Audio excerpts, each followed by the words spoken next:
비축미를 풀었음에도 불구하고 쌀 문제가 해결되지 않고 있습니다. 또 비축미를 안 푸는 이유가 내가 일본 같은 경우는 좀 이상한 세금들이 좀 많이 있거든요. 그중에서 대표적인 것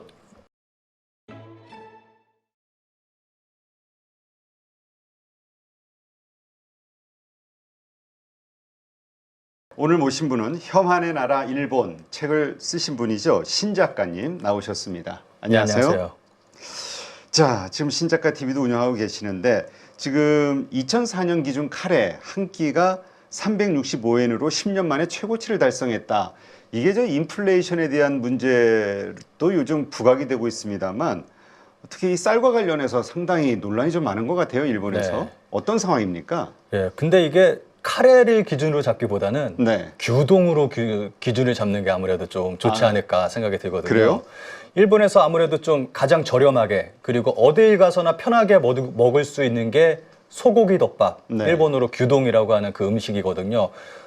대표적으로 뭐 요시노야라던가 뭐 그러한 체인점들이 전국에 쫙 깔려 있는데 굉장히 대중적입니다. 뭐 한국에서 본다면은 뭐 김밥 천국 같은 느낌?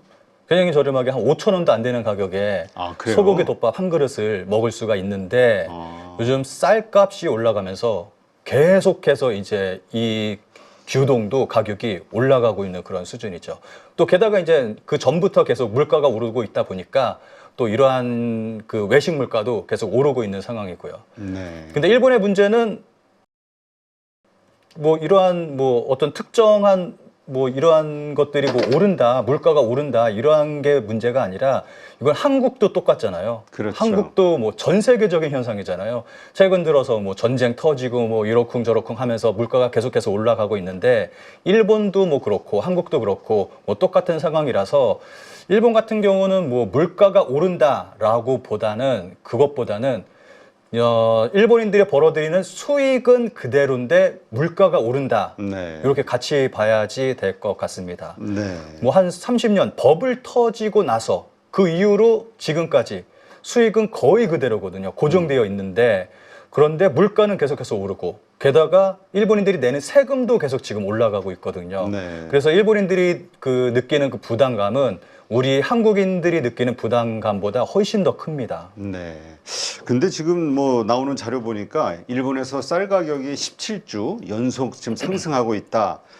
이거 근데 이제 우리가 같이 쌀을 먹는 민족으로서 그 하나 좀 우리 먹거리가 하도 많아져가지고 우리 쌀 소비가 점점 줄고 있다라고 저는 알고 있는데 네. 일본도 좀 비슷하지 않을까 싶은데 일본이 이렇게 쌀 가격이 급등하는 이유 뭔지 모르겠네요. 이거는 정책의 실패입니다. 일본도 쌀에 대한 소비가 점점 내려가는 거는 뭐 동일한데 이건 정책의 실패입니다. 일본이 이제 1960년대 들어서면서 이제 고도 성장하고 경제가 그리고 또 농업 기술이 발달하면서 쌀 생산이 폭증한 때가 있었습니다. 네. 그러면서 쌀이 너무 남아도니까 가축의 사료로 쌀을 사용하기도 하고 그러면서 쌀 가격이 터무니없이 밑으로 내려가고 그러다 보니까 농가가 좀 피해를 입고 이런 상황이 벌어지니까 일본 정부가 개입을 했습니다. 1970년대부터 일본 정부가 간방 정책이라고 이제 쌀 농사 짓던 그 땅을 다른 농작물에 심으면 뭐 보조금을 지급한다거나 다른 농작물로 대체하면 그렇죠. 그 다른 농작물로 대체하면은 보조금 지급하고 하는 식으로 해서 이제 그 농가들이 지원을 해 왔는데 그러다 보니까 쌀 생산량이 급격히 줄어들게 된 거죠. 네. 이제 아무래도 농가에서는 쌀 가격이 더 올라가고 제대로 된 어떤 값을 받을 수 있게 됐지만 쌀 생산량이 급격하게 줄어들면서 오히려 그 일반 시장에서 요구하는 요구량보다 쌀 생산량이 더 적어지는 경우도 있었거든요. 네. 그래서 한 10년 전쯤에도 이러한 쌀 부족 현상이 있었습니다. 크게 쌀 부족 현상이 벌어져서 그때는 태국하고 중국에서 쌀을 수입을 했었는데 이번에 또 이런 일이 벌어진 거죠. 이거는 정책의 문제입니다. 그 간방 정책으로 인해서 쌀 생산량이 급격히 줄어들다 보니까 이런 일이 벌어진 거죠. 네, 그렇군요. 우리는 쌀 남아돌지 않나요? 그래가지고 한참 농민들 걱정하고 쌀 수급 뭐죠? 걱정하고 하던데 우리 거 좀 가져가면 안 되나? 그래서 최근에 한국 쌀도 뭐 수출을 하기 시작을 했는데 예, 좀 한국 쌀 많이 수출을 했으면 좋겠네요. 일본에서 네. 좀 인기 좋게 근데 팔리면 좋을 텐데. 5kg에 5,000원, 5,000엔 네. 뭐 이런 말이 있던데 이게 그렇게 일본 사람들에게 부담스러운 가격입니까? 이게 가장 그 기본적인 식소비재이긴 하지만 근데 쌀 가격은 일본이나 한국이나 뭐 크게 차이가 없거든요. 네. 근데 5kg에 5만 원이다. 말도 안 되는 가격이잖아요. 2배 이상이 지금 뛰었으니까 10kg 살려면은 10만 원입니다. 아, 그래요. 이제 부담이 될 수밖에 없죠. 그러다 보니까 일본에서 생겨난 현상이 이제 쌀을 사용하지 않고 네. 다른 재료로 이제 밥을 대처할 수 있는 그러한 현상이 벌어지고 있거든요. 그래서 뭐 파스타 면을 이용한 레시피 아니면 뭐 다른 재료를 이용한 레시피 이런 것들이 인터넷상에 굉장히 많이 올라오고 있습니다. 네. 과거 우리 밀가루 먹기 운동했던 게 있어 갑자기 떠오르는데. 그런 거랑 비슷한 거죠. 아. 지금 학교에서는 이제 쌀 대신에 빵으로 대체한다. 그런 학교도 늘어나고 있고요. 네. 이게 참 보면 아이러니한 게 요즘은 건강에도 안 좋고 그다음에 또 살 그 당 뭐 이런 게 막 생성이 된다고 밀가루 먹지 말자 이 네. 운동을 하던데 여성분들 특히 근데 지금은 오히려 또 반대 입장이 됐군요. 네.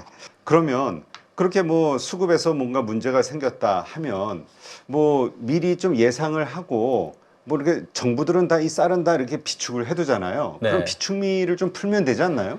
그렇죠. 지금 생산량 자체는 좀 줄어든 상태인 거고, 그리고 예전부터 일본 정부가 이제 농가에서 사들여서 비축해둔 비축미가 있는데, 그 비축미를 좀 뒤늦게 풀어서 또 욕을 많이 먹었거든요. 아, 늦게 했군요. 예, 빨리 좀 풀어야 되는데, 또 풀고서도 욕을 먹고 있습니다. 왜요? 좀 뒤늦게 풀었다. 아. 그 얘기와 함께, 그리고 이 비축미가 유통되는 과정이 굉장히 좀 비합리적이고 이상하게 유통이 되고 있거든요. 비축미를 푼다. 그러면 정부에서 직접적으로 풀어야지 좀 우리가 납득할 수 있는 정상적인 유통 과정이잖아요. 그렇죠. 그뭐 누군가 마진을 네. 뭐 가져가는 게 아니니까. 네. 그런데 일본 정부 같은 경우는 이 비축미를 풀 때 이제 그 입찰제를 시작을 해서 이제 높은 가격을 부른 업체에 이 비축미를 주는 그러한 시스템으로. 아. 근데 일본 농협이 가장 비싼 가격을 불러서 이 비축미 90% 이상을 가져갔습니다. 근데 지금 현재 일본 농협이 이 비축미를 안 풀고 있어요. 그래서 지금 비축미를 풀었음에도 불구하고 쌀 문제가 해결되지 않고 있습니다. 독특하네요. 예. 또 비축미를 안 푸는 이유가 농협이 이 비축미를 가지고 있다가 한 1년 후가 지나면은 이거를 일본 정부가 다시 매입하는 그러한 시스템이 있거든요. 그래서 1년이 지나면은 쌀값이 더 오를 거 아니에요. 그러니까 그 더 오르기를 기다리고 있는 거죠. 그때 다시 일본 정부에 매입시키는. 야, 그거 완전 사재기인데. 그 상인도 아니고 농협에서 그렇게 농협이라는 거는 농민들을 위하고 뭐 소비자들을 일반 국민을 위한 하나의 그 공적인 기관이나 마찬가지 아니에요? 일본 농협은 민영화가 됐습니다. 아, 민영화가 됐어요. 네. 그러니까 그래서 사적 사기업입니다, 이익을 사기업. 아, 사기업이군요. 네. 그러니까 그 사기업이니까 이득을 더 크게 취하려고. 그렇죠. 그렇다면 유통 방식을 바꿨어야 될 것 같은데. 근데 일본 자민당에서 그걸 고치려고 하지 않았던 거죠. 그래서 문제가 된 거고, 최근에 또 문제가 발생한 게 일본 농수성 장관이 나는 지지자들한테 쌀을 많이 받았다. 창고에 정말 쌀들이 사지 않아도 될 만큼 쌓여 있다. 이런 발언을 했어요. 네. 지금 국민들은 쌀이 없어서 지금 밥을 못 먹고 있을 정도인데, 그래서 정말 크게 논란이 돼서 잘렸습니다. 아, 그래요. 예, 며칠 전에 잘렸습니다. 아, 지금 뭐 불난데 뭐 기름 뿌리는 것도 기름을 아니고. 부은 거죠. 그렇죠. 그래서 새로 농수산 장관에 뽑힌 사람이 그 한국에는 펑클색자라고 좀 별명으로 많이 알려진 고이즈미. 아, 전 고이즈미 총리의 아들. 그 이번에 총리로 막판까지 좀 경쟁하지 않았었나요? 총리 예, 후보로? 총리 후보로 좀 급부상하고 있는 그 고이즈미가 농수산 장관이 돼서 이걸 좀 뜯어고치겠다. 이거 지금 농협하고의 문제 부분도 해결을 하고 지금 절반 가격으로 쌀 가격을 내리겠다라고 이야기는 하고 있는데 좀 일본 언론에서 얘기하는 거 보면은 불가능할 거다라고 얘기를 하고 있거든요. 좀 네. 그런 얘기가 나오고 있습니다. 좀 복잡한 문제가 얽혀 있어서 근데- 해결하기가 쉽지 않을 것 같아요. 근데 원래 그냥 저도 이거 뭐 정확하게 체크한 건 아닙니다만 기업 하시는 분들 말씀을 들어보면은 일본의 유통 구조가 가장 정근대적이고 복잡하고 낙후돼서 해외 그 브랜드들이 공략하기 참 어려운 시장이라는 이야기를 들은 적이 있거든요. 아, 그러니까 뭔가 유통 구조가 좀 이상하긴 하네요. 네. 아무래도 정말 이상한 건 정부가 주도해서 나서서 해야 되는 부분인데 일본 같은 경우는 항상 정부가 해야 될 일을 이제 사기업에 그거를 이제 외주를 주는 그러한 아. 형태로 많이 하거든요. 그렇군요. 예전에 코로나 같은 경우는 이제 일본에서는 국부금이라고 얘기하는 한국에서는 뭐죠? 보조금. 그 재난지원금인가요? 재난지원금. 재난지원금을 주는데 정부에서 직접 줘야 되잖아요. 그렇죠. 근데 기업에 맡긴 거예요. 아. 또 그 기업에서 또 그 돈을 또 떼가고 그래서 그런 수수료 식으로. 받고 할 거 아니에요. 예, 수수료를 또 떼가고 그런 식으로. 근데 진짜 코로나 얘기하니까 전에 그 저 누구죠? 아베요. 아베. 네. 아베 수상이 그 마스크 쓴 거 하고 나온 거 보고 그때 너무 어이가 없었는데. 예, 아베노 마스크 예. 그 비리로 밝혀졌죠. 조그맣게. 예. 아, 그 뭔가 말도 안 되게 만들어서 말도 안 되네. 예, 폭리를 취했고 또 그 마스크를 또 보관하는 창고에도 어마어마한 수십억 원의 비용이 또 들어갔습니다. 이게 일당 독재가 오래 되다 보니까 뭔가 이게 좀 그런 것 같네요. 여기저기서 해먹는 게 음. 너무 많아요. 일본은 정치 돌아가는 거 보면은 너무 많습니다. 그런데 지금 후쿠시마 네. 여기에서 뭐 좀 특이한 일이 벌어지고 있나 봐요. 후쿠시마에서 뭐 좀 그렇게 특이한 일은 아니고 네. 좀 아이러니한 뭐 좀 그러한 일이 좀 있습니다. 최근에 봄이 됐으니까 네. 모내기를 하는데 좀 아이들을 모내기 행사에 좀 참여시키는 그러한 일이 있었거든요. 아, 그 농사 짓는 네. 쌀을 좀 증산시키기 위한 이벤트. 모내기 체험 네. 하는데 그런데 몇 해 전에만 하더라도 후쿠시마에서 어떤 일이 있었냐면 후쿠시마가 지금 굉장히 큰 방사능 피해를 입어서 지금 사람이 살 수 없는 지역이잖아요. 그런데 일본 정부가 후쿠시마에서 쌀을 재배할 수 있는지 없는지를 실증 시험한다. 라면서 아. 뭐 기사 찾아보면 나올 겁니다. 사람들이 방호복 입고 마스크 쓰고 하얀색 방호복 입고 모내기 하는 그러한 사진이 있거든요. 그때 네. 일본에서도 그렇고 한국에서도 그렇고 굉장히 크게 논란이 됐어요. 아니 저기서 무슨 방호복까지 입어가면서 모내기를 할까 그런 얘기가 나왔는데 지금은 초등학생 애들이 그래서 모내기 체험을 하고 있습니다. 그 방호복 같은 거 안 입고. 그런 거 전혀 없이요. 야, 그거 먼저 테스트는 좀 했겠죠, 그래도? 그 안전한지 아닌지는? 아 이미 테스트하고 그 쌀이 잘 생산이 돼서 시중에서 팔리고 있습니다. 아, 근데 찜찜해서 못 먹을 것 같은데. 일본인들도 아마 그거 그 후쿠시마 쌀이라고 그러면은 사 먹지 않을 거예요. 아, 게다가 지금 아까 말씀드린 비축미의 대부분이 후쿠시마산입니다. 아 그래요? 네. 그리고 후쿠시마에서 일어나는 그 아이러니가 후쿠시마 쌀이 수출을 하고 있는데 급격하게 늘어나고 있습니다. 2024년도를 시점으로 정말 껑충 뛰었습니다. 수출량이. 그게 후쿠시마가 원래 그 농산지인가 쌀 재배지였었나요? 아니면 거기에 팔리지 않아서 그 비축량, 팔리지 않는 물량을 해외로 수출하는 건가요? 옛날부터 그런 농작물이 잘 자라기로 유명한 지역이에요. 후쿠시마가. 그래요? 네. 그래서 쌀도 많이 자라고 그리고 특히 복숭아가 특산물로 유명한 곳인데 근데 지금 그런 상황이 터진 상태에서 그걸 이제 일본의 쌀을 맛있는 쌀을 전 세계에 맛보게 해주겠다. 이제 후쿠시마에서는 그렇게 얘기를 하는 거죠. 그러면서 그걸 수출을 하는데 주요 수출국이 미국, 캐나다 쪽으로 일본의 그 후쿠시마 쌀이 가장 많이 수출이 되고 그리고 후쿠시마 복숭아나 뭐 과일들은 주로 동남아시아 쪽으로 네. 수출이 되고 있습니다. 아, 그렇군요. 자, 이게 쌀로 일단 우리가 그 테스트를 좀 하고 있습니다만 사실 쌀이 이 정도 움직임이라면 다른 그 물가와 관련해서도 상당히 좀 인플레이션이 있을 것 같아요. 다른 쪽 물품들은 어떻습니까? 다른 쪽 물품은 뭐 한국이랑 뭐 동일하다고 보시면 뭐 똑같을 것 같습니다. 뭐 전체적으로 다 올라가고 일본도 있다. 올라가고 있으니까. 네. 그렇죠. 뭐 그래서 일본도 그 제로 금리에서 계속해서 금리를 좀 올려가고 있는 상황이니까 인플레이션. 특히 일본 가서 체감할 수 있는 게 초밥 많이 드시잖아요. 일본 네. 가면.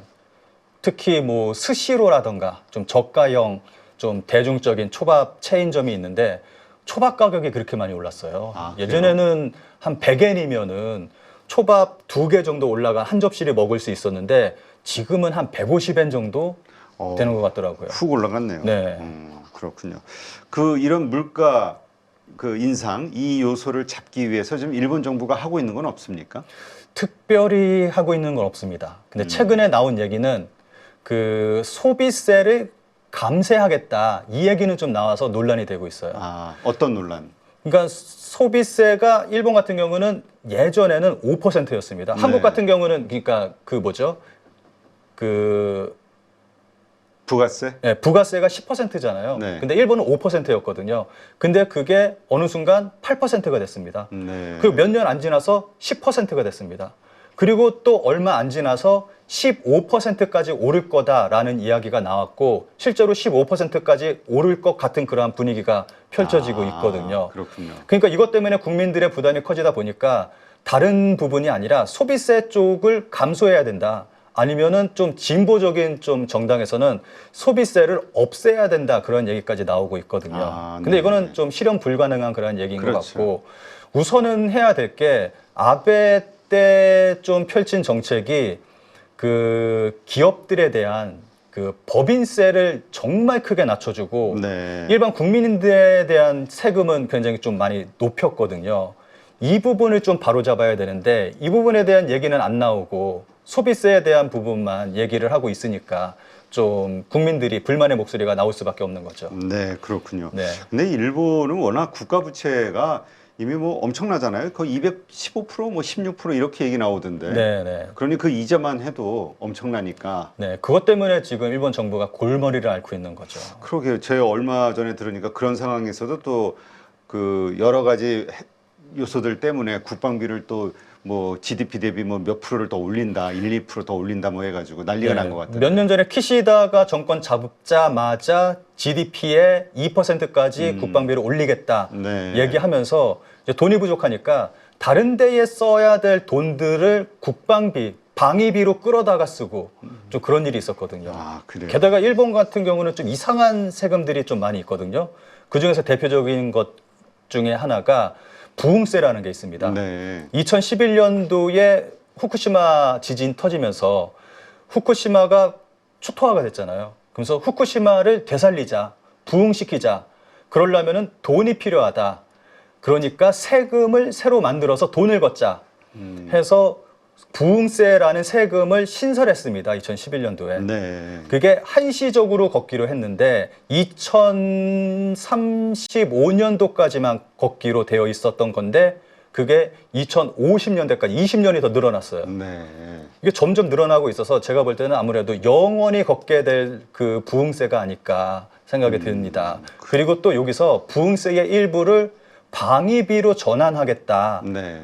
이야기하면서 그 일부를 방위비로 지금 쓰고 있는데 말로는 일부라고 이야기는 하지만 대부분의 돈이 방위비로 들어가지 않을까 생각이 됩니다. 아, 그리고 얼마 전에는 트럼프가 일본에게 향해서 그 이시바 총리한테 방위비를 3%까지 올려라 GDP에 라고 요구를 했잖아요. 네. 좀 뭐 그런 미국의 압박도 있고 하다 보니까 아무래도 좀 일본 측에서는 방위비 점점 더 좀 올라갈 거라고 생각합니다. 네. 이런 상황에서 세금을 줄인다? 쉽지 않은 아젠다네요. 불가능할 거라고 생각합니다. 자, 근데 우리가 사실 그동안 일본의 30년 불황 뭐 이런저런 얘기하면서 말씀하신 대로 급여는 그대로인데 네. 계속해서 물가는 이제 올라가는 근데 사실 그 전까지는 물가도 안 움직였었죠. 그래서 오히려 디플레이션 상태. 그렇죠. 그 상태로 있다가 최근에 이제 좀 물가가 올라가면서 이제 문제가 생기고 있는 건데 어쨌건 디플레이션 상태에서 오랫동안 보낸 이 일본인들이 그 잘 소비를 하지 않는다. 뭐 이런 이야기들이 있었잖아요. 네. 지금은 어떻습니까? 그거는 뭐 버블 이후로 뭐 계속 동일한 것 같습니다.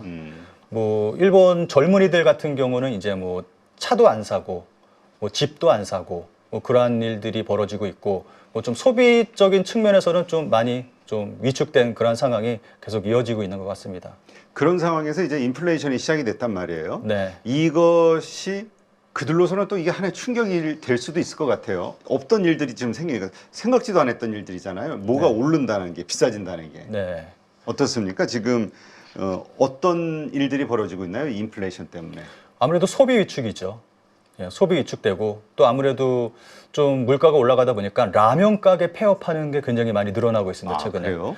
아무래도 일본에서 가장 대중적인 음식이라고 한다면 라면이거든요. 그러니까 한국 사람들이 생각할 때 일본 하면은 생각하는 음식이 우동 생각하는 분들 많이 계실 텐데 근데 일본에 가보면 실질적으로 우동 가게를 찾아보기가 힘듭니다. 아, 네. 가장 많은 게 라면 가게예요. 라면. 예, 뭐 직장인들이 점심에 뭐 먹을까? 그러면 뭐 라면이나 먹지 뭐 그런 분위기 그런 게 라면인데 일본에서는 라면 가격에 대해서 천엔의 벽이라는 말이 있거든요. 네. 그래서 라면 가게들이 가격을 천엔 그러니까 한국 돈으로 만 원 이상으로 올리느냐 마느냐 이것 때문에 고민을 많이 하고 있거든요.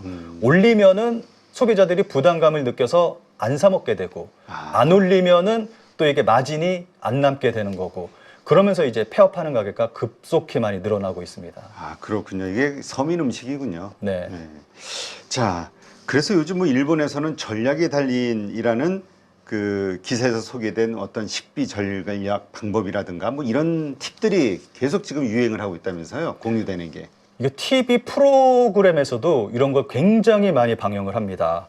특히 직장인들이 밥을 점심을 어떻게 먹나 대부분의 직장인들이 도시락을 싸갖고 다닙니다. 최근에는. 아, 그래요? 네, 그러면서 TV에서 이제 도시락을 어떻게 쌌냐, 그러면서 도시락 메뉴를 또 보여주고 이 도시락을 싸는데 얼마만큼의 총 비용이 얼만큼 들었습니까? 라고 물어보는데 정말 충격적인 건 100엔 들었습니다. 이런 사람들이 꽤 많더라고요.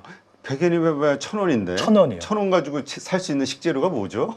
그러니까 도시락 자체가 형편없어요. 아, 그러니까 도시락의 양도 적고 반찬도 되게 부실하고 그렇게 도시락을 싸갖고 다니는 그러한 직장인들이 꽤 있더라고요. 아, 이게 저는 최근에 봤던 걸로는 그냥 식당에서 사 먹기에는 비싸고 편의점 그 간편 도시락 네. 그걸 많이 소비한다 이렇게 알고 있었는데 편의점도 비싸게 느끼는 거죠. 오히려 이제 편의점도 네. 그래서 1,000엔짜리 자기가 만드는 도시락을 네, 100엔 도시락. 100엔짜리. 네.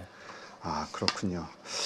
자, 지금 2025년 어떻습니까? 일단 물가는 올라가고 있어요. 그러다 보면 이제 아무래도 임금에서도 변화가 좀 있을 것 같은데요. 임금 상승률이 어떻습니까? 임금 상승은 뭐 아주 조금 오른 정도지 크게 뭐 상승했다고는 볼 수가 없습니다.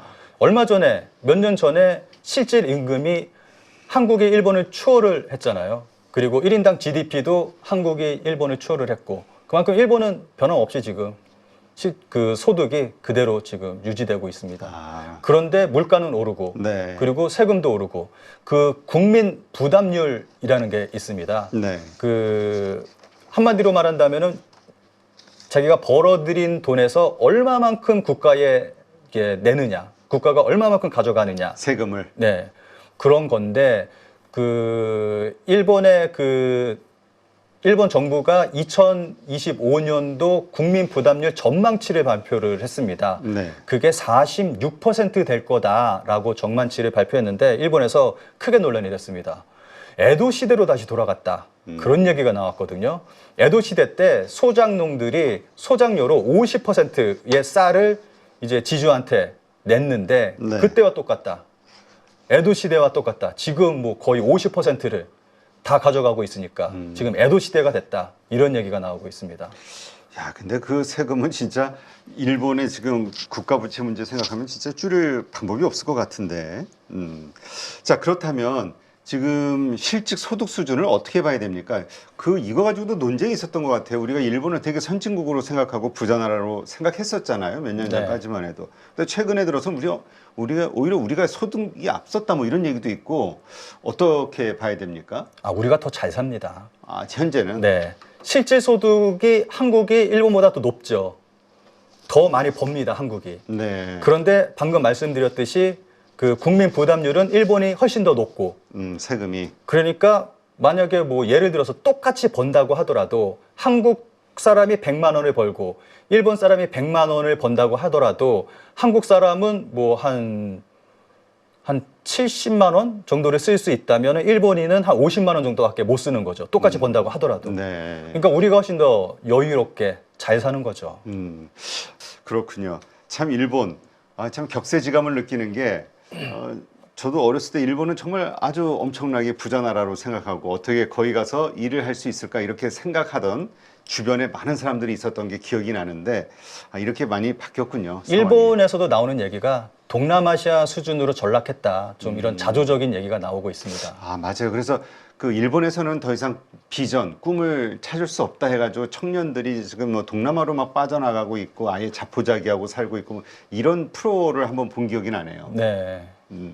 알겠습니다.